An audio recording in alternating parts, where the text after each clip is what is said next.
รวมกันทั้งบนเนอะตะกี้หันมีสวยจัดนักนะแต่ว่าตีตั้งลุ่มนี้ในสลุงตีใส่สลุงตั้งลุ่มเอาขึ้นไปแล้วเนอะวันนี้อากาศบอกพอฮ้อนตัวใด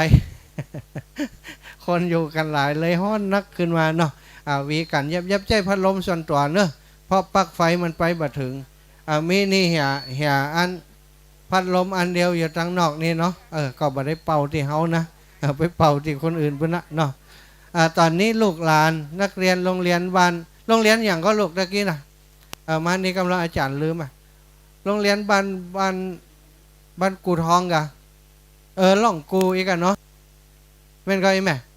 โรงเรียนบ้านมองห้องกูเนาะท่านอาจารย์มหาเสาแก้วเปิ่นสอนนะท่านพระครูเปิ่นสอนลูกหลานสวดมนต์ถ้าไผ่สวดมาได้กับปูจ้าละออนเนี่ย คนละ10ละ20เนอะพร้อมเป็นทุนการศึกษาให้ลูกให้หลานวันนี้อากาศร้อนส่งใส่ท่านแล้วการแล้วงานแล้วฝนจะตกอีไม่เอา